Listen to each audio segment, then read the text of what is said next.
नमस्कार, मैं शुभम शंकधर और आप देख रहे हैं Amar Ujala bonus. Gas cylinder की आपूर्ति पे अगर आप कुछ राहत महसूस कर रहे हैं तो अब कान लगा लीजिए पेट्रोल डीजल की कीमतों पर। जी हां, क्योंकि अब ये बम किसी भी समय फट सकता है। बीते 4 साल से देश में पेट्रोल डीजल की कीमतें कम से कम आम उपभोक्ताओं के लिए नहीं बदली।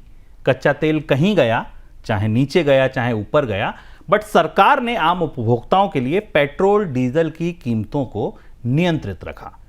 लेकिन अब हर रोज कोई ना कोई अधिकारी, कोई ब्यूरोक्रेट, कोई मंत्री, सरकार के अलग अलग मुंह से ये बात सामने आ रही है कि ओएमसीज को नुकसान हो रहा है, सरकार के बजट पर भार पड़ रहा है, पश्चिम एशिया युद्ध कितना लंबा चलेगा, कोई साफ विजन नहीं दिख रहा है। ये सारी बातें जब होने लगें, तैरने लगें और इनकी इंटेंसिटी बढ़ जाए तो ये मान लीजिए कि पेट्रोल डीजल अब बहुत दिन तक इस भाव पर नहीं रहेगा। तमाम और खबरें हैं जिनको आज विस्तार से जानेंगे, समझेंगे, चर्चा करेंगे, टटोलेंगे और इन सब खबरों पर चर्चा करने के लिए द बोनस के एडिटर अंशुमान तिवारी जी मेरे साथ जुड़े हैं। सर, बहुत स्वागत है आपका।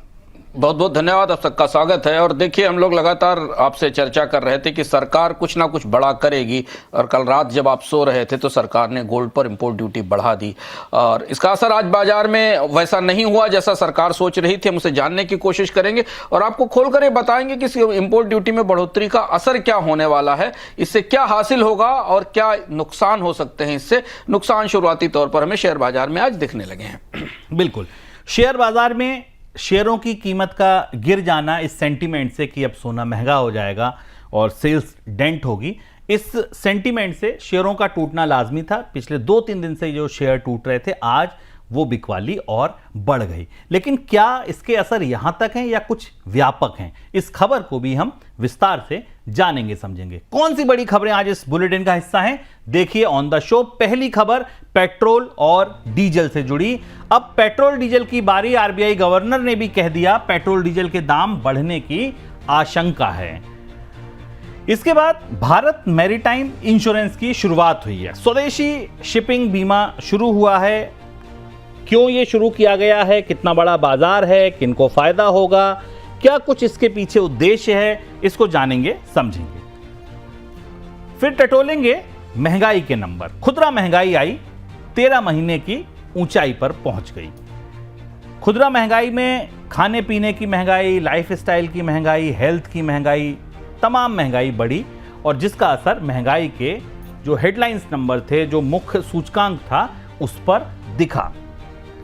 इसके बाद चर्चा करेंगे गोल्ड सिल्वर पर जो सख्ती हुई है उसकी। जैसा अंशुमान जी ने जिक्र किया कि जब आप सो रहे थे, सरकार ने इंपोर्ट ड्यूटी में बढ़ोतरी कर दी। 6% से बढ़ाकर इंपोर्ट ड्यूटी 15% कर दी गई। सीधा जो लॉजिक है वो ये है कि इंपोर्ट ड्यूटी बढ़ गई यानी कि सोना चांदी मंगाना, खरीदना महंगा हो जाएगा। महंगा हो गया। आज आप अगर बाजार देखें तो चांदी एक बार फिर 3 लाख रुपए पहुंच गई है। सोने की कीमतों में भी उछाल देखने को मिला है। लेकिन इसके असर आगे कैसे होंगे, दूरगामी असर कैसे होंगे, व्यापक असर इसके कैसे दिखने को मिल सकते हैं, इसको हम जानेंगे, समझेंगे। फिर ट्रंप और शी जिनपिंग की मुलाकात पर चर्चा करेंगे। आज से 3 दिन के दौरे पर हैं ट्रंप। पश्चिम एशिया संकट पर बात हो सकती है और कौन से मुद्दे होंगे, क्या एजेंडा होगा। कई बार अंशुमान जी अलग अलग कार्यक्रमों में बता चुके हैं कि किस तरीके का बयान शी जिनपिंग चाहेंगे कि ट्रंप की तरफ से आए और ट्रंप क्या कुछ चाह सकते हैं शी जिनपिंग से। तो आज एक कर्टेन रेजर की तरह हम इस खबर पर भी चर्चा करेंगे और इस मुलाकात को जानने की, समझने की कोशिश करेंगे। मुख्य आर्थिक सलाहकार का भी बयान आया इस बीच कि बैलेंस ऑफ पेमेंट की परीक्षा है अब भारत में। पश्चिम एशिया संकट से बैलेंस ऑफ पेमेंट का स्ट्रेस टेस्ट होगा।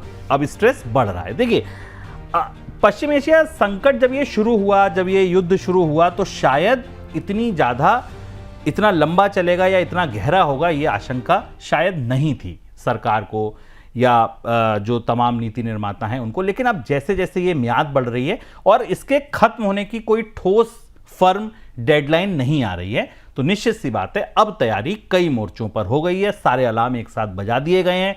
कैसे आप इंपोर्ट को थामिए, कैसे रुपए को मजबूत कीजिए, कैसे बैलेंस ऑफ पेमेंट के स्ट्रेस टेस्ट के लिए खुद को तैयार कीजिए।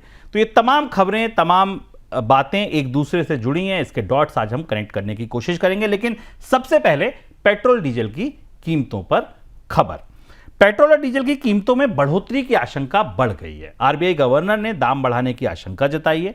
संजय मल्होत्रा ने कहा है कि पश्चिम एशिया संकट के बने रहने की वजह से पेट्रोलियम प्रोडक्ट्स की रिटेल कीमतों में बढ़ोतरी हो सकती है। इससे पहले हमने आपको इसी कार्यक्रम में बताया है कि ओएमसीज को, सरकारी तेल कंपनियों को 1000 से 1200 करोड़ रुपए का प्रतिदिन नुकसान हो रहा है। 30,000 करोड़ रुपए का नुकसान हर महीने सरकार के बजट पर आ रहा है। एक बड़ी जो समस्या है, एक जो बड़ा चिंता का गढ़ है, वो है बजट में सब्सिडी का बिल, जिसके भी इस बार बड़े होने की आशंका गहरा रही है। सर, इलेक्ट्रिक गाड़ियों की मांग में कितना बदलाव हुआ और कीमतों को लेकर क्या कुछ संकेत मिल रहे हैं? दरअसल पेट्रोल डीजल की कीमतों पर हम लगातार चर्चा कर रहे हैं। अब ये बढ़ोतरी बस कहीं आसपास ही है। अगले 2 दिन में, 1 दिन में सरकार इन कीमतों में बढ़ोतरी कर सकती है। अलग अलग तरीके से संकेत भी हैं, तथ्य भी हैं, सारी चीजें हैं। इसका जो एक बड़ा असर हमें दिखाई दिया है, जहां इस खबर का फलित दिखता है, क्योंकि बाजार भी मान रहा है, उपभोक्ता भी मान रहे हैं कि पेट्रोल डीजल की कीमतों में एक बड़ी बढ़ोतरी हो सकती है। जो बड़ा असर दिख रहा है वो गाड़ियों को खरीदने के ट्रेंड में दिख रहा है। मार्च का जब हम आंकड़ा देख रहे थे, फाडा से जो आंकड़े मिले वो बता रहे हैं कि फरवरी की तुलना में मार्च में इलेक्ट्रिक व्हीकल्स की सेल्स की ग्रोथ रेट 5.1% रही है, जो कि फरवरी में करीब 3.5% थी। अभी ईवी का पेनिट्रेशन भारत में बहुत कम है। इलेक्ट्रिक व्हीकल्स के ग्राहकों की संख्या बेहद कम है, 6% के आसपास है नई कार की सेल्स में। लेकिन अगर आप ये देखें तो युद्ध शुरू होने के बाद से भारत में इलेक्ट्रिक वाहनों की बिक्री तेजी से बढ़ी है, दुपहिया स्तर पर भी और चौपहिया स्तर पर भी। ईवी कार के वॉल्यूम्स करीब 47% अप्रैल में बढ़े हैं, 18,000 यूनिट तक ईवी बढ़ी है। और इलेक्ट्रिक 2 व्हीलर की मांग तो और ज्यादा बढ़ी है, 28% बढ़ी है। तो ये ट्रेंड ये बता रहा है कि बाजार में भले ही सरकार अपनी तरफ से कुछ कह रही हो, कुछ ना बता रही हो, लेकिन बाजार ने ग्राहकों ने ये पहले से समझ लिया था कि उनको अब पेट्रोल डीजल की कीमतों में बढ़ोतरी के लिए अपनी पीठ मजबूत करनी है। तो जो नई गाड़ियां खरीदी जा रही हैं उनमें अब ईवी की मांग और ईवी की बिक्री बढ़ रही है। अगर अलग अलग गाड़ियों में देखें तो टाटा पैसेंजर की, टाटा से मोटर्स की जो ईवी थी उनकी ग्रोथ करीब 92% के आसपास रही है। पर एक महत्वपूर्ण बात यह है कि इसके साथ ही ईवी के प्राइस भी इंडिया में बढ़ने लगे हैं। खासतौर से दुपहिया वाहनों की कीमतों में पिछले दिनों में बढ़ोतरी दिखाई दी है। तो एक तो ये डिमांड का फायदा है कि किस समय ताजी डिमांड आ रही है तो कंपनियां उसका फायदा उठाकर कीमतें बढ़ा रही हैं। और दूसरा ये भी ध्यान रखना जरूरी है कि भारत में इलेक्ट्रिक व्हीकल के अधिकांश कंपोनेंट अभी भी इंपोर्ट होते हैं और रुपए की कमजोरी के कारण इंपोर्ट की लागत बढ़ रही है। बिल्कुल। तो अप्रैल में दुनिया भर में करीब 16 लाख इलेक्ट्रिक गाड़ियां बिकी हैं। इस बीच खबर यह भी है, जैसा अंशुमान जी ने बताया, कि पश्चिम एशिया संकट की वजह से सप्लाई की चुनौती है और इलेक्ट्रिक गाड़ी बनाने वाली कंपनियां कीमतें बढ़ाने की तैयारी कर रही हैं। अगली खबर कैपिटल मार्केट से जुड़ी। कैपिटल मार्केट रेगुलेटर सेबी ने कुछ नई कमोडिटीज का डेरिवेटिव ट्रेड शुरू करने का प्रस्ताव दिया है। सेबी ने डिस्कशन पेपर में कहा है कि नए कमोडिटी कॉन्ट्रैक्ट की शुरुआत में कैश आधारित सेटलमेंट से हम शुरुआत कर सकते हैं और बाद में वॉल्यूम बढ़ने पर डिलीवरी की बाध्यता और उसके साथ उसको जोड़ा जा सकता है। सेबी के डिस्कशन पेपर में मक्का, मूंगफली, लाल मिर्च के डेरिवेटिव ट्रेड का सुझाव दिया गया है। सर, सेबी के प्रस्ताव में क्या कहा गया और इसका असर क्या होगा? बहुत लंबे समय बाद भारत में कुछ कृषि फसलों के डेरिवेटिव्स को दोबारा खोलने की बात एजेंडे पर आई है। ये एक ऐसा हिस्सा है जिसको सरकार छूने से डरती है, जैसे कि बरक का छत्ता है। और हमेशा जब भी फॉरवर्ड ट्रेडिंग की बात की जाती है एग्रीकल्चर कमोडिटीज में तो महंगाई बढ़ने का खतरा ऊपर आ जाता है। तमाम रिपोर्ट, आंकड़े इसके पक्ष में भी हैं, इसके विपक्ष में भी हैं। ये माना जा रहा है कि फॉरवर्ड ट्रेडिंग से बेहतर प्राइस डिस्कवरी होती है। लेकिन अब 2-3 कमोडिटीज को लेकर सेबी की तरफ से इस बात की शुरुआत के संकेत दिए गए हैं, जिसमें मक्का और मूंगफली है। पर जो बदलाव सेबी ने किया है वो ओवरऑल भारत की जो कमोडिटीज के फॉरवर्ड ट्रेड का स्ट्रक्चर है उसमें महत्वपूर्ण बदलाव है, जिसे समझना जरूरी है। क्योंकि बहुत सारे कमोडिटी इस्तेमाल करने वाले लोग, इसके निवेशक, और कमोडिटी तो ऐसा कारोबार है जिसके बिना भारत में किसी और दूसरे कारोबार की कल्पना ही नहीं कर सकते, चाहे वो खाद्य हो या स्टील हो या उद्योग हो, किसके सबके मूल में कमोडिटी है। तो जो सेबी ने नया प्रस्ताव किया है उसमें यह है कि जो डिलीवरेबल सप्लाई है उसको 2 गुना कर दिया जाए 1% सौदे का, जो कि पहले 2% कर दिया जाए, जो कि पहले 1% हुआ करता था। क्रेडिट टाइम लिमिट को थोड़ा नैरो किया गया है। क्लाइंट लिमिट को भी थोड़ा बदलने का प्रस्ताव किया गया है और कुछ परिभाषाएं फॉरवर्ड मार्केट की बदली गई, जो तकनीकी परिभाषाएं, लेकिन आने वाले दिनों में जब वो एक्सचेंज के लेवल से लागू होंगी तो उसका असर हमें दिखाई देगा, जिसमें वॉल्यूम की, थ्रेशोल्ड की परिभाषा है। इसके अलावा पेनाल्टी का स्ट्रक्चर भी, नियमों के उल्लंघन पर कितनी पेनल्टी लगाई जाए, इसके नियमों में भी बदलाव किया गया है। तो अगर आप कमोडिटी में निवेश करते हैं, कमोडिटी ट्रेडर हैं, कमोडिटी की कीमतों को करीब से देखते हैं या जान हैं, तो इन खबरों पर निगाह बनाकर रखिए। हम आपको लगातार बताते भी रहेंगे, क्योंकि हो सकता है अगले कुछ महीनों में भारत में कुछ नई कमोडिटीज में ट्रेडिंग होती दिखाई दे, फॉरवर्ड ट्रेडिंग होती दिखाई दे, जो लंबे समय बाद होगा। बिल्कुल, ये बड़ा बदलाव है। मतलब 5, 6, 7 कमोडिटीज रह गई हैं एग्री कमोडिटीज में, जहां पर एनसीडीएक्स पे अभी ट्रेड हो रहा है। अगर 3-4 नई कमोडिटीज आती हैं, लेकिन ये काफ़ी अच्छा संकेत है। इसमें जो सबसे अहम बात जो इस पूरे मामले में वो आप ये समझ सकते हैं कि खुद सरकार ने अपने डिस्कशन पेपर में ये बात कह दी है कि अगर वॉल्यूम्स कम हैं तो आप कैश में सेटलमेंट कर लीजिए। आपके पास वेयर हाउस होना या आपको वो स्टॉक रखना ज़रूरी नहीं है। जो भी भाव जितना बढ़े या घटे उतना आप कैश का सेटलमेंट, जैसे अभी इक्विटीज़ में होते हैं, आप कर सकते हैं। वॉल्यूम्स कल को बढ़ जाएं तो सीधी सी बात है, फिर आप वेयर हाउस में मिर्च के पाउडर खरीद के रखते रहिए और उसके सामने उसकी डिलीवरी लेते रहिए। केंद्र सरकार ने शिपिंग सेवा के लिए स्वदेशी इंश्योरेंस की शुरुआत की है। मंगलवार को लॉन्च हुए $1.5 अरब के भारत मैरीटाइम इंश्योरेंस पूल को 3 इकाइयों के साथ बीमा के साथ शुरू किया गया। अभी तक मैरीटाइम इंश्योरेंस के लिए भारत को विदेशी कंपनियों पर निर्भर रहना पड़ता था, लेकिन अब इसमें स्वदेशी कंपनियां आगे आई हैं। सर, कैसे काम करेगा ये भारत मैरीटाइम इंश्योरेंस? ये पहली भारत की तरफ से पहल है और पिछले 2 साल के भीतर, बल्कि 2 साल से ज्यादा समय से अगर आप मान लें तो 2022 के बाद से ग्लोबल मैरीटाइम मार्केट में काफी उठापटक हुई है। दुनिया के लगभग सभी प्रमुख रास्तों पर युद्ध का साया है, बीमा मिलने में मुश्किल है। देखिए, एक महीने से ज्यादा, 2 महीने से ज्यादा का समय हो गया है। पूरे होर्मुज के और अरब सागर के इलाके में कंपनियों को बीमा, शिपिंग कंपनियों को बीमा नहीं मिल रहा है।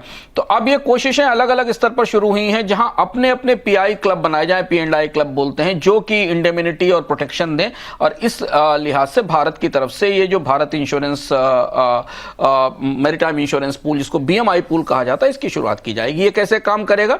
ये काम ऐसे करेगा कि इसमें 12,980 करोड़ रुपए का एक सॉवरेन गारंटी फंड बनाया गया है, जो मैरीटाइम इंश्योरेंस पूल को का आधार होगा। करीब 14,000 करोड़ का ये इंश्योरेंस पूल होगा। ये गारंटीज हैं जो बीमा कंपनियों को पीछे से मिलेंगी, जैसे कि आप सामान्य बीमा कंपनियों को री इंश्योरेंस मिलता है, मिलेंगी, जो कि बड़े लॉसेस को कवर करने के लिए होंगी। तो जो ये नया बीमा इंश्योरेंस का ढांचा है, इसे GIC री की तरफ से चलाया जाएगा, जो इसमें व्यापक जहाजों के नुकसान का बीमा, दुर्घटना का बीमा, किसी खास फोर्स मेजोर की स्थिति में, युद्ध की स्थिति में बीमा, वो सारे रिस्क इसमें कवर होंगे। तकनीकी भाषा में जिनको हल एंड मशीनरी, शिप डैमेज के लिए कहते हैं, कार्गो कहते हैं, प्रोटेक्शन इंडेमिनिटी कहते हैं, थर्ड पार्टी लायबिलिटीज होती हैं, रेक रिमूवल होते हैं, जितने भी मैरीटाइम इंश्योरेंस के अलग अलग तरीके होते हैं वो इसके अंदर कवर होंगे। ये भारत की तरफ से अपना पहला प्रयोग है। ये अभी इसके नियम और विस्तृत ब्यौरे आने वाले हैं, और जब इसके ब्यौरे लॉन्च होंगे तो ये देखना होगा कि भारत की कितनी शिपिंग कंपनियां और क्या दुनिया की शिपिंग कंपनियां भी इस पूल का हिस्सा बनेंगी। लेकिन हाँ, भारत ने एक बड़ी पहल की है मैरीटाइम इंश्योरेंस में, अपनी तरफ से अपना एक क्लब बनाकर या अपना एक सॉवरेन फंड बनाकर। मंगलवार को सरकार ने अप्रैल के रिटेल महंगाई के आंकड़े जारी किए। अप्रैल के दौरान रिटेल महंगाई 3.48% दर्ज की गई, जो 13 महीने का ऊपरी स्तर है। महंगाई के बढ़ने की मुख्य वजह खाद्य महंगाई को बताया जा रहा है। अप्रैल में खाद्य महंगाई दर 4.2% दर्ज की गई। राज्यों के लिहाज से देखें तो 13 राज्यों या केंद्र शासित प्रदेशों में महंगाई दर राष्ट्रीय औसत से ऊपर है। सबसे ज़्यादा महंगाई तेलंगाना में है, जहां पर महंगाई दर 5.81% है। तेलंगाना के अलावा आंध्र प्रदेश, तमिलनाडु, कर्नाटक, इन राज्यों में महंगाई की दर 4% से ऊपर है। सबसे ज़्यादा महंगाई इन राज्यों की जो जनता है उनको पिंच कर रही है। सर, पहला सवाल तो यही कि महंगाई के आंकड़ों के भीतर क्या है? आंकड़ों को बहुत करीब से देखने की जरूरत है। जैसा हमने आपको कल संकेत भी दिया था कि बाजारों की, निवेशकों की जो सबसे बड़ी चिंता है अगली तिमाही के अंदर या अगले कुछ महीनों के अंदर, वो भारत में महंगाई है और वो उसके शुरुआती संकेत हमें मिलने लगे हैं। इन आंकड़ों ने हमें संकेत दिया है कि एक तो जो खुदरा इन्फ्लेशन है वो 3.48% पर, यानी 4% की जो दहलीज है, जो 4% का लेवल है, जहां आरबीआई असहज होने लगता है महंगाई को लेकर। हालांकि रेंज 4% से 6% के आसपास है, लेकिन उसके आसपास पहुंच गई है। खाद्य महंगाई ने 4% से ऊपर का स्तर पार कर लिया, यानी जो कंफर्ट जोन है आरबीआई का, वहां से खाद्य महंगाई अभी आगे निकल चुकी है। तो अगर आप खाद्य महंगाई देखें तो एक नजरिया है, हो सकता है कि मजबूती दिख रही है, स्पाइक नहीं दिख रही। लेकिन अगर भविष्य की दृष्टि से देखें एल निनो और बाकी चीजों को, तो यह महंगाई के बढ़ने की रुख की रफ्तार आने वाले दिनों में तेज हो सकती है। दूसरा यह कि नॉन फूड कैटेगरी में, गैर खाद्य कैटेगरी में पर्सनल केयर और मेटल्स की, प्रेशियस मेटल्स की महंगाई दिखी है। और अब इंपोर्ट ड्यूटी बढ़ने के बाद हमें उस महंगाई का असर इसमें और ज्यादा दिखाई देगा। हेडलाइन इन्फ्लेशन जिसमें हमने आंकड़े के भीतर जाकर देखा, जो बढ़ोतरी दिखाई दी, उसमें जो सबसे ज्यादा बढ़ोतरी थी वो पर्सनल केयर के सामानों में थी। अब इसके तार आप रुपए की कमजोरी, केमिकल्स की कमी से जोड़ सकते हैं, जिस पर हमने कल चर्चा की थी कि भारत में तमाम केमिकल्स हैं जो महंगे हो रहे हैं, रुपया कमजोर हो रहा है, एफएमसीजी कंपनियां अपने उत्पादों की कीमतें बढ़ा रही हैं और उसका असर अब घूमते घूमते उपभोक्ता महंगाई के भीतर ट्रैवल करने लगा है, जिस पर हम चर्चा कर चुके हैं। इसके अलावा रेस्टोरेंट्स की, सर्विसेज की इन्फ्लेशन बढ़ी है। जो महत्वपूर्ण बात इस महंगाई के आंकड़े में दिखती, जो ज्यादा चिंताजनक है और ज्यादा चुनौतीपूर्ण है, वो ये है कि रूरल और अर्बन का जो डिस्ट्रीब्यूशन महंगाई का है, वो ज्यादा परेशान करने वाला है। रूरल महंगाई अर्बन महंगाई से ज्यादा दिखाई दे रही है और वहां भी खासतौर पर जो मैन्युफैक्चर्ड उत्पादों की महंगाई है, खाद्य उत्पादों की से अलग, उसमें ज्यादा बढ़ोतरी दिखाई दे रही है। और ये ट्रेंड, फूड इन्फ्लेशन वहां 4% से ऊपर 4.26% है, जबकि शहरी इलाकों में 4.1% है। यानी ग्रामीण इलाकों में महंगाई लगातार बढ़ी हुई है और वहां खाने पीने की महंगाई भी ऊंची दिख रही है। ये तस्वीर है। ये तस्वीर इस पृष्ठभूमि में है कि अब जब आप भारत के हर महत्वपूर्ण व्यक्ति के मुंह से संकट की आवाजें सुनने लगे हैं, प्रधानमंत्री से लेकर प्रधान सरकार के आर्थिक सुरक्षा आर्थिक सलाहकार तक, हर व्यक्ति अब ये कहने लगा, जो मार्च तक आपसे ये कह रहा था कि नहीं कोई संकट नहीं है या कोई चुनौती नहीं है, तो उस संकट में एक महत्वपूर्ण हिस्सा आने वाले समय में महंगाई के आकलन का भी है। तो इस पर आप निगाह रखिए, क्योंकि ये बहुत सारी गणित को बदलेगा महंगाई का आंकड़ा आने वाले दिनों में। सर, एक सवाल और कि भविष्य का आउटलुक कैसा दिख रहा है आपको? क्या जो आरबीआई का कंफर्टेबल लेवल है उसको हम क्रॉस करेंगे, लंबे समय तक वहां रहेंगे? क्या आपको लगता है भविष्य कैसा हो सकता है? आरबीआई ने 2027 के लिए 4.6% का प्रोजेक्शन किया था, अभी जो पॉलिसी आई थी, लेकिन अभी तात्कालिक तौर पर आप ये मान सकते हैं कि ये प्रोजेक्शन स्टैंड नहीं करेगा। आरबीआई की अगली पॉलिसी में आपको महंगाई के उसके अपने आकलन में बढ़ोतरी होती दिखाई देगी।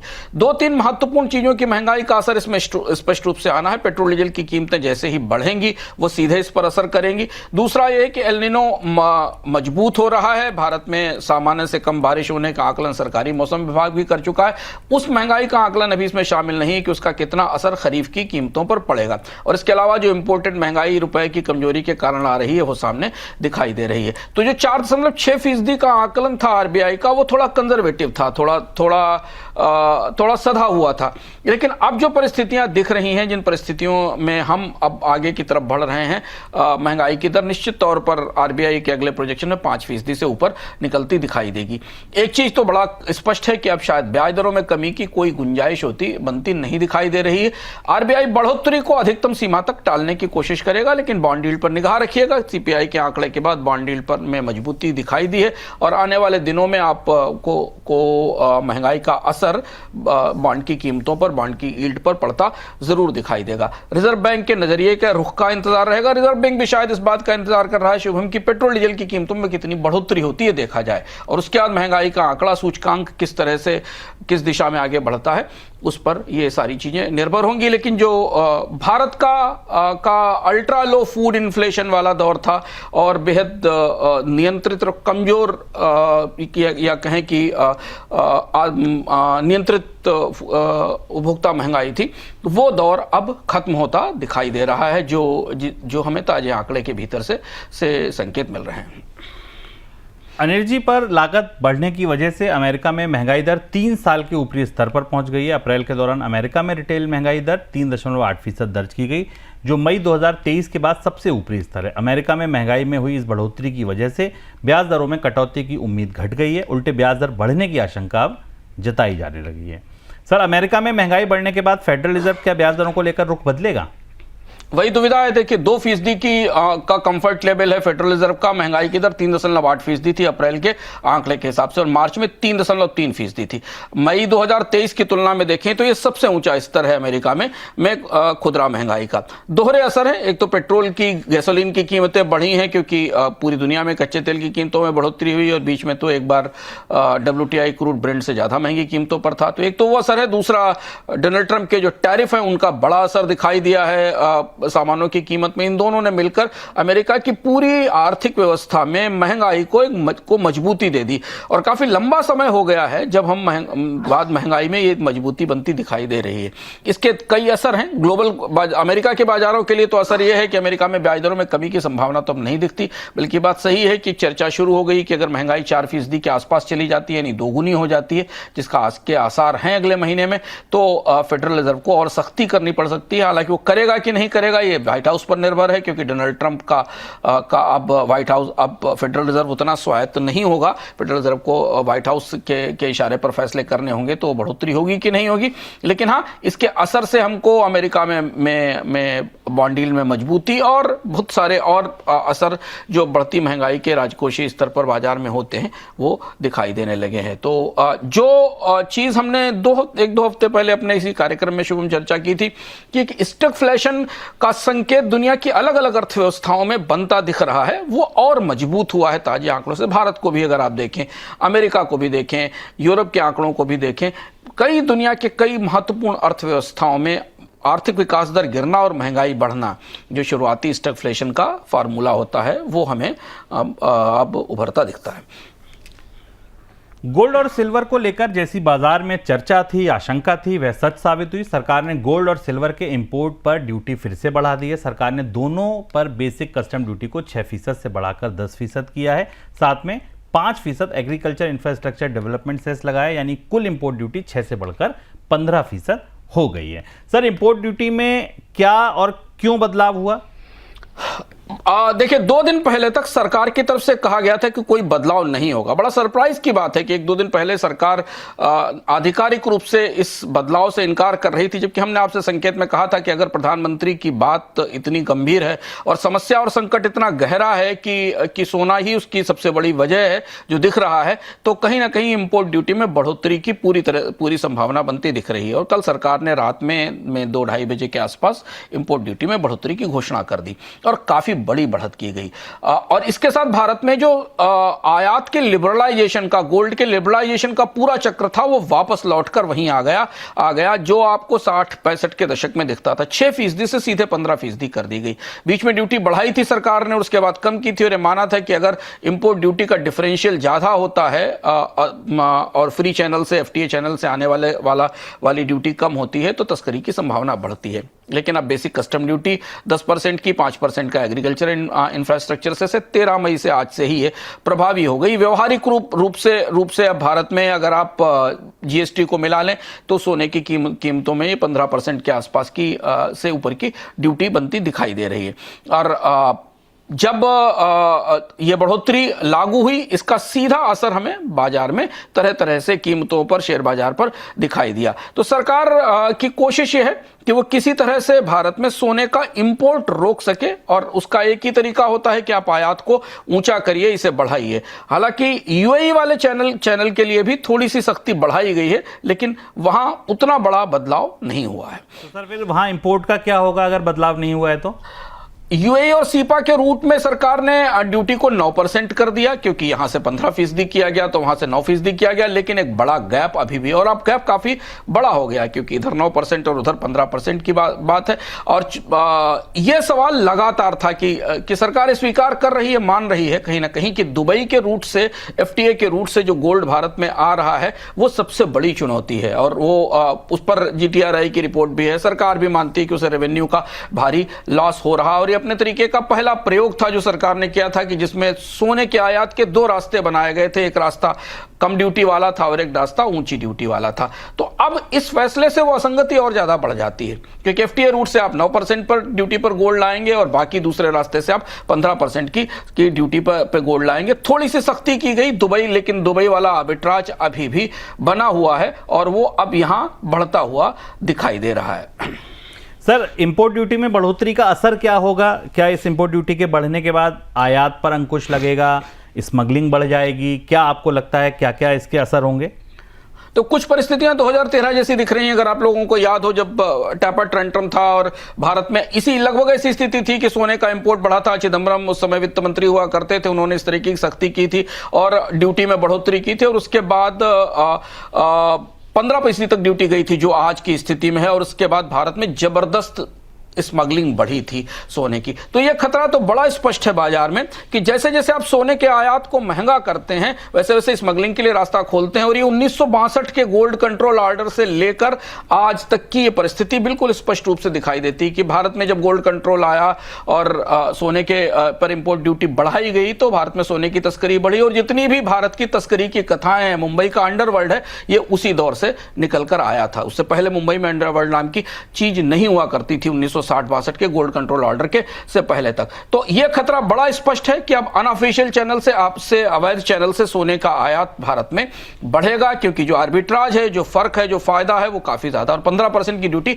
काफी ऊंची है भारत की में, जहां भारत जो सोने के सबसे बड़े आयातकों में है। तो ये तात्कालिक तौर पर एक शॉक तो है इंपोर्ट को रोकने के लिए, लेकिन ये जो ग्रे मार्केट है अभी सबसे बड़ी चुनौती है। तो निगाह रखिए, अगले 1-2 महीनों में हमें स्पष्ट होता दिखाई देगा कि हमें अब ड्यूटी बढ़ने के बाद कैश बेस्ड ट्रांजैक्शंस बढ़ेंगे, सोने की नगद में खरीद होगी और डीआरआई के लिए और कस्टम्स के लिए अब इन्फोर्समेंट की जिम्मेदारी और ज्यादा। तो ये एक सोची समझी गणित, ऐसा नहीं कि सरकार को पता नहीं है, ये इतिहास में सब कुछ दर्ज है, सबके इसके आंकड़े मौजूद हैं। लेकिन आपको इस फैसले से ये दिखता है शुभम कि कितनी विकल्पहीनता की परिस्थिति है कि हम घूम घूम कर उन्हीं फैसलों की तरफ वापस लौटते हैं जो बार बार इतिहास में पीछे चिदम्बरम के दौर में या उससे पहले के दौर में गलत साबित हो चुके हैं। लेकिन चूंकि सोने का आयात जिस स्थिति में पहुंच चुका था, उस स्थिति में सरकार के पास कोई विकल्प नहीं था। ज्यादा बेहतर विकल्प था कि अगर वो यूएपी जो सीपा था इस विंडो को थोड़ा टाइट करती वॉल्यूम के टर्म में, वैसा नहीं हुआ। तो अब इसका बड़ा असर हमें आज बाजार में दिखा। ज्वेलरी स्टॉक्स बुरी तरह टूटे। वेडिंग सीजन में इस वक्त सोने की कीमतें बाजार में बढ़ी हैं।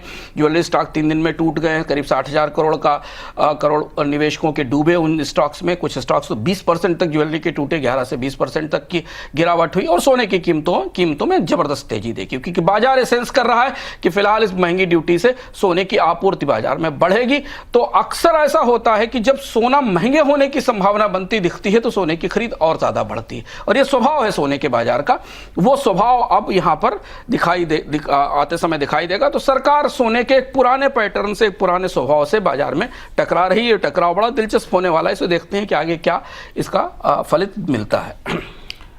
बिल्कुल। अब अगर आप मान लीजिए 1.5 लाख रुपए तोला 10 ग्राम अगर गोल्ड है तो 1 किलो गोल्ड हो गया 1.5 करोड़ रुपए का। और 1.5 करोड़ रुपए का गोल्ड लाने के लिए आपको मोटी मोटी 22 लाख रुपए की कस्टम ड्यूटी देनी होगी। अगर इंपोर्ट रुकता है तो सरकार को निश्चित तौर पर ये कदम जो उठाया इसका असर दिखेगा, और नहीं रुकता है, स्मगलिंग बढ़ती है तो इसका साइड इफेक्ट है। और मान लीजिए स्मगलिंग नहीं बढ़ती और ऐसा ही गोल्ड आता है, आदमी कहता नहीं महंगा भी हम खरीद रहे हैं, तो कस्टम ड्यूटी का जो पॉकेट है वो थोड़ा सा बढ़ता दिखेगा। सर कुछ जोड़ना चाहते हैं? एक और बात इसमें महत्वपूर्ण जो जोड़ने वाली है कि जिस वजह से ये पूरा फैसला लिया गया रुपए की कमजोरी को रोकने के लिए, उसका तात्कालिक असर आज रुपए पर नहीं दिखाई दिया। रुपया आज 95, 72, 80 के आसपास तक पहुंच गया गिरते हुए। तो रुपए को सपोर्ट देने की दृष्टि से लिए गए इस फैसले से दोनों तरफ, गोल्ड के बाजार में भी और सोने के बाजार में भी, प्रतिक्रिया वैसी ही हुई जैसा बाजार इस फैसले के बारे में मान रहा था। अब हमें आपको 1 महीने या 1.5 महीने तक गोल्ड के इंपोर्ट के आंकड़ों का इंतजार करना पड़ेगा कि क्या 15% की ड्यूटी के बाद इंपोर्ट में कमी हुई। निश्चित तौर पर आप मानिए थोड़ी बहुत इंपोर्ट में कमी जरूर दिखाई देगी, लेकिन एक चीज ध्यान रखना जरूरी है कि इंपोर्ट में कमी, जितनी इंपोर्ट में कमी दिखेगी, भारतीय बाजार में सोने की कीमत में उतनी ही बढ़ोतरी होती दिखाई देगी। और एक बात और जोड़ना कि इस बार का अर्थ हम जरूर देखिएगा, हम आपको विस्तार से बताएंगे कि सरकार ये पूरी सोने की पहेली में कैसे उलझ गई। अतीत से लेकर आज तक भारत की हर सरकार ने सोने के साथ जंग लड़ी है और वो हार गई है, और फिर भारत की सरकार मोदी सरकार भी सोने के साथ उस जंग में उलझ गई जो 1962 से सरकारें बार बार लड़ती हैं। जब विदेशी मुद्रा भंडार पर दबाव बनता है तो सोने के आयात को वो महंगा करती। इस बार के अर्थ में आपको विस्तार से बताएंगे कि अब की परिस्थिति में और तब की परिस्थितियों में क्या फर्क है और क्या होना चाहिए था, सरकार को क्या करना चाहिए और सरकार को क्या बिल्कुल नहीं करना चाहिए था दोनों परिस्थितियों में। होर्मुज की खाड़ी को वैश्विक समुद्री यातायात के लिए पूरी तरह मुक्त करने के लिए बहरीन और अमेरिका ने संयुक्त राष्ट्र में एक प्रस्ताव पेश किया है और इस प्रस्ताव को 112 देशों ने अपना समर्थन दिया है। उधर कतर ने कहा है कि ईरान होर्मुज का इस्तेमाल खाड़ी देशों को ब्लैकमेल करने के लिए नहीं कर सकता। चीन ने पाकिस्तान से कहा है कि अमेरिका और ईरान के बीच बातचीत में वह होर्मुज को मुक्त कराने के लिए प्रयास करे। तो कई तरफ से अब जो प्रयास हैं वो होर्मुज को मुक्त कराने को लेकर हो रहे हैं। सर, क्या होर्मुज को लेकर किसी तरीके की डील की संभावना लग रही है आपको इसके बाद? आज अमेरिका की तरफ से एक बयान आया कल शाम को, जिसमें हालांकि ईरान ने उसका खंडन अभी तक नहीं किया। अमेरिका की तरफ से कहा गया कि और क्षेत्रीय जो मीडिया था उसने भी इस बात को रिपोर्ट किया, जो गल्फ का मीडिया था उसने ये कहा कि अमेरिका और ईरान के बीच में एक मोटी मोटी सहमति बन गई है होर्मुज का ब्लॉकेड हटाने के लिए, जिसमें कि अमेरिका अपना ब्लॉकेड हटाएगा और होर्मुज अपनी तरफ से रियायत देगा। और आने वाले दिनों में इसकी, आने वाले कुछ घंटों में या आने वाले 1-2 दिनों में इसकी घोषणा हो सकती है। हालांकि कंफर्मेशन दोनों तरफ से नहीं आया, लेकिन कूटनीतिक हलकों में इस बात की खासी चर्चा थी कल रात के बाद से। और इस बीच में गल्फ के देश जो काफी समय से चुप थे, शांत थे, उन्होंने अब इस मामले में पहल करना या दबाव बनाना शुरू किया है। तो ये दबाव, चूंकि वो वही देश हैं जो अमेरिका के साथ थे इस पूरे अभियान में, वो इस बात का दबाव बना रहे हैं। अब सारी चीजें इस बात पर निर्भर हैं, चूंकि डोनाल्ड ट्रंप का फोकस अब ईरान से हटकर, होर्मुज से हटकर चीन की तरफ चला गया है। तो चीन में वो क्या करते हैं और क्या वहां से कोई संकेत निकल कर आता है, इसकी तरफ निगाहें होंगी। हालांकि अभी कोई टकराव नहीं है, लेकिन ईरान की तरफ से फिलहाल होर्मुज को खोलने की कोई ऐसी घोषणा नहीं की गई है, बल्कि उस एरिया में ईरान ने होर्मुज में अपनी बोट्स की गश्त और ज्यादा बढ़ा दी है। तो जैसे ही ये माना जा रहा है कि जैसे ही डोनाल्ड ट्रंप चीन की यात्रा खत्म करके वापस लौटेंगे, शायद ईरान का मामला फिर उनके एजेंडे पर होगा और फिर इसमें वार्ताओं का एक नया दौर शुरू हो सकता है। अमेरिकी राष्ट्रपति ट्रंप आज से चीन के दौरे पर हैं। इस दौरे पर वह चीन के राष्ट्रपति शी जिनपिंग के साथ मुलाकात करेंगे। ट्रंप और जिनपिंग की मुलाकात में द्विपक्षीय मुद्दों के अलावा पश्चिम एशिया संकट पर भी बात हो सकती है। ट्रंप के इस दौरे में अमेरिका के कई उद्योगपति भी उनके साथ चीन यात्रा पर गए हैं। सर, इस यात्रा में अमेरिका और चीन के बीच ट्रेड और टेक्नोलॉजी को लेकर क्या बदलाव हो सकता है? टैरिफ रिडक्शन की पॉसिबिलिटी है। करीब करीब मार्केट ये मान रहा है कि टैरिफ रिलीफ तो मिलेगी ही, जिसका अनाउंसमेंट अमेरिका अपनी तरफ से चीन के लिए और चीन अपनी तरफ से अमेरिका के लिए किया है। चाइना अपने ट्रेड कंसेशन घोषित करेगा और डोनाल्ड ट्रंप अपने ट्रेड कंसेशन घोषित करेंगे, बाजार ये मान रहा है। एक बोर्ड ऑफ ट्रेड की अमेरिका और चाइना के बोर्ड ऑफ ट्रेड की घोषणा हो सकती है। चीन अमेरिका से दोबारा एग्रीकल्चर कमोडिटीज का, सोयाबीन का 3 साल के लिए परचेज शुरू कर सकता है, जो सबसे बड़ा एजेंडा है डोनाल्ड ट्रंप का। इसके अलावा बोइंग एयरक्राफ्ट की लंबी डील, जिसे चीन ने ट्रेड वार के बाद कैंसिल कर दिया था, करीब 500 के आसपास बोइंग 737 मैक्स खरीदे जाने हैं। ये भी, इस पर भी दस्तखत हो सकते हैं और चीन के लिए, चीन अमेरिका के एनर्जी एक्सपोर्ट्स का वादा कर सकता है। टेक्नोलॉजी स्तर पर चीन ये चाहेगा कि जो एआई चिप्स की सप्लाई है जिस पर अमेरिका ने रोक लगा रखा है, उसमें रियायतें दी जाएं और उसके बदले वो रेयर अर्थ की रियायतें दे। तो ये एक मोटा तकनीक और ट्रेड का एजेंडा सहमति के तौर पर हो चुका है और ये पिछले साल से ये व्यवस्था चल रही थी। कोरिया में भी एक बार बातचीत हुई थी। इसके अलावा दोनों देशों के प्रतिनिधिमंडल के बीच में इतनी बातचीत हो चुकी है कि डोनाल्ड ट्रंप और शी जिनपिंग जब बीजिंग में मिलेंगे और उसके बाद वापस निकलेंगे, तो ट्रेड के स्तर पर तो एक घोषणा, एक युद्ध ट्रेड वार को खत्म करने और एक सहमति बनाने की तरफ, उस तरीके की कुछ महत्वपूर्ण घोषणाएं वहां से हो सकती हैं। क्या दोनों नेता सर अन्य वैश्विक मुद्दों पर भी चर्चा करेंगे? कल हमने ताइवान के बारे में आपसे कहा था, ताइवान को लेकर चीन अमेरिका से कुछ जरूर मजबूत सुनना चाहेगा, ऐसा कि अमेरिका ताइवान को हथियार नहीं देगा।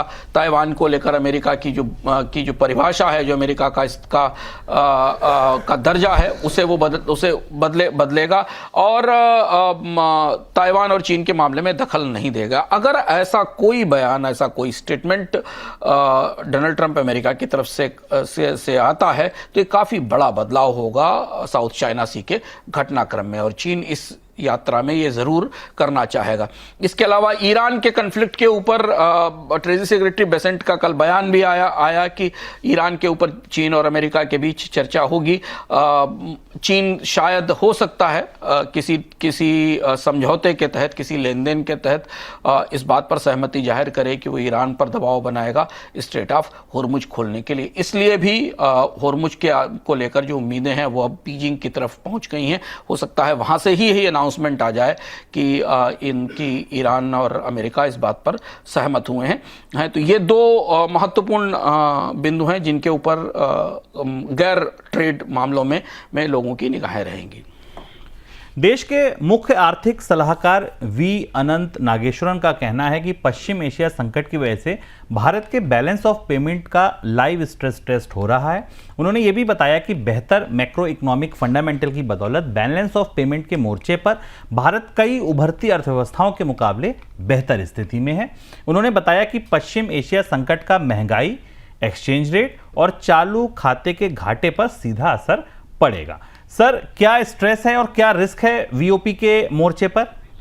देखिए, अब खुलकर सरकार के अधिकारी उस balance of payment stress test की बात करने लगे, उस खतरे की बात करने लगे जो बाजार की निगाहों में, हम लोगों की चर्चाओं में मार्च से ही है। और अब जाकर सरकार ने इस वास्तविकता को, और जो अब अलार्म दिए जा रहे हैं, जो चेतावनियां दी जा रही हैं, वो काफी स्पष्ट हैं। सरकार भी बोल रही है, कई उद्योगपति जो अभी तक नहीं बोल रहे थे वो भी बोल रहे हैं। तो मुख्य आर्थिक सलाहकार ने जिन दवाओं की तरफ इशारा किया उनसे आप भी सहमत हैं, जानते हैं, परिचित हैं, हम लगातार बता रहे हैं। सबसे बड़ी चीज क्रूड है, जिस पर कोई जोर नहीं है। और अब सरकार के भीतर इस बात का आकलन एक तरह से पुख्ता हो रहा है कि क्रूड की कीमत $90 और $100 के ऊपर ही रहने वाली है, और इसलिए यह बैलेंस ऑफ पेमेंट का स्ट्रेस का पहला बड़ा स्ट्रेस है जिसकी तरफ इशारा किया गया। दूसरा, रुपए की गिरावट को थामने का कोई विकल्प नहीं। देखिए, आज भी रुपया 95-80 तक चला गया। आरबीआई अब और ज्यादा विदेशी मुद्रा नहीं झोंक सकती जब तक कि नए विदेशी मुद्रा के लाने के स्रोत ना बने। तो ये दूसरा बड़ा लाइव स्ट्रेस है।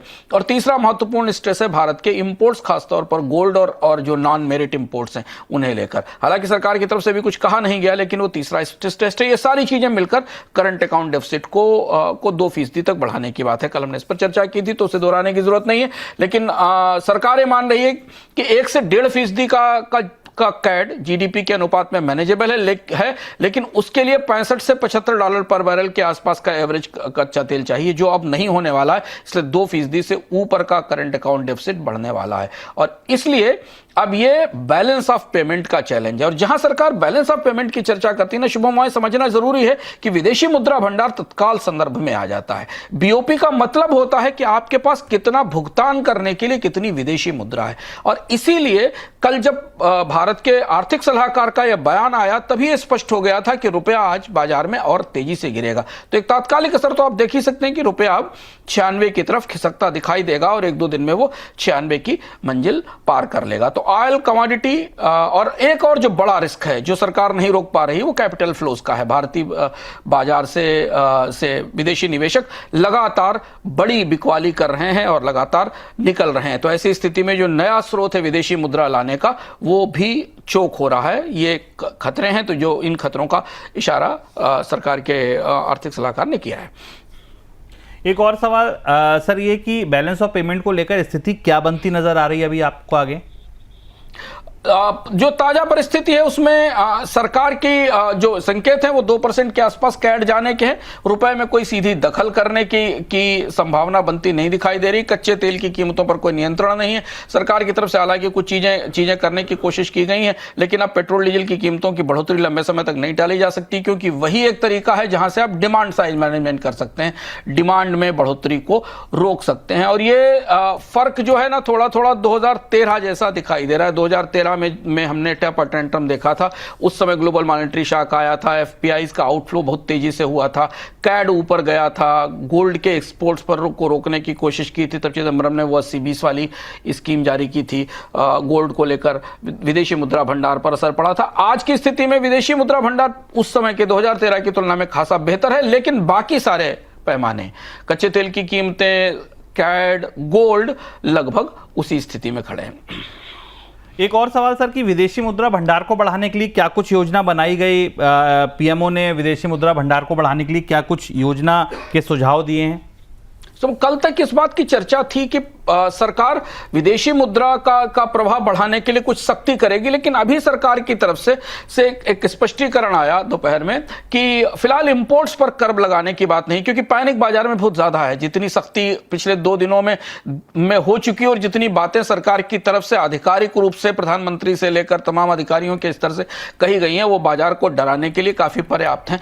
तो विदेशी मुद्रा भंडार को थामने के लिए संभावना इस बात थी कि शायद सरकार इंपोर्ट्स पर कुछ कर लगाएगी। सरकार की तरफ से अभी ऐसा कुछ नहीं कहा गया है, लेकिन जो फैसले हो सकते हैं जिन पर आप निगाह रखिएगा, उसमें एक तो ये कि एफडीआई और एफपीआई और एक्सटर्नल कमर्शियल बोरोइंग्स को लेकर सरकार कुछ नए फैसले घोषित कर सकती है, जिससे उन्हें प्रोत्साहन मिले। कुछ क्षेत्रों में एफडीआई को और ज्यादा लिबरलाइज किया जा सकता है, जैसे डिफेंस, इंफ्रास्ट्रक्चर, सेंसिटिव मैन्युफैक्चरिंग, जहां भी कैप्स मजबूत हैं, भारी, जहां पर सीमाएं लगा रखी हैं सरकार ने, वहां रिलैक्सेशन किया जा सकता है। दूसरा, जो बड़े फॉरेन प्रोजेक्ट हैं उनके डिस्प्यूट रेजोल्यूशंस को, जो विवादों में फंसे प्रोजेक्ट हैं, उनको जल्दी कराया जा सकता है और सिंगल विंडो क्लियरेंस की व्यवस्था बढ़ाई जा सकती है, जिससे कि जो निवेशक निवेश करने के लिए दरवाजे पर खड़े हैं उनको कोई बाधा ना हो और वो तत्काल निवेश करने आए। और तीसरा यह है कि एफपीआईज के लिए, विदेशी निवेशकों के लिए कुछ नई और रियायतों की घोषणा की जा सकती है। हालांकि उसका कितना असर होगा इस पर देखना होगा। सेबी को भी इस बात के लिए कहा गया है कि विदेशी निवेशकों को आकर्षित करने के लिए कुछ नए सिरे से प्रयास करे। तो मोटे तौर पर ऐसा कोई नल नहीं, कोई पाइप नहीं जिसको आप खोल दें और अचानक विदेशी मुद्रा भारत में आना शुरू हो जाए। ये जितने भी उपाय हैं ये थोड़े लंबे समय बाद, थोड़े समय के बाद असर करेंगे। तो अभी तो इमरजेंसी मेजर्स हैं और इमरजेंसी मेजर्स में ही गोल्ड पर इंपोर्ट ड्यूटी 15% की गई है। उन्हीं इमरजेंसी मेजर में आरबीआई ने रुपए के लिए फॉरवर्ड ट्रेडिंग पर, एनडीएफ पर सख्ती की थी। ऐसी कुछ सख्तियां अगर रुपया और गिरता है तो आने वाले दिनों में आरबीआई की तरफ से दिखाई दे सकती है। चलिए, तो ये था हमारा आज का बोनस पॉइंट। कल विस्तार से चर्चा। आज कैबिनेट का फैसला आ गया है। 14 खरीफ फसलों के एमएसपी को बढ़ा दिया, मंजूर कर दिया सरकार ने। पैडी का एमएसपी भी बढ़ गया है। कॉमन वैरायटी का एमएसपी 72 रुपये प्रति कुंटल बढ़ा, ग्रेड ए का 2461 रुपये हो गया है। तो इन्फ्लेशन का यहाँ से भी कुछ ना कुछ सूत्र जरूर पकड़ेंगे। खरीफ क्रॉप ईयर जो है 26-27 का, इसके लिए सरकार ने प्रोडक्शन के आंकड़े कितनी उम्मीद कर रही है और कितना एमएसपी बढ़ाया गया, इस पर कल विस्तार से चर्चा होगी। फिलहाल इजाज़त दीजिए, नमस्कार।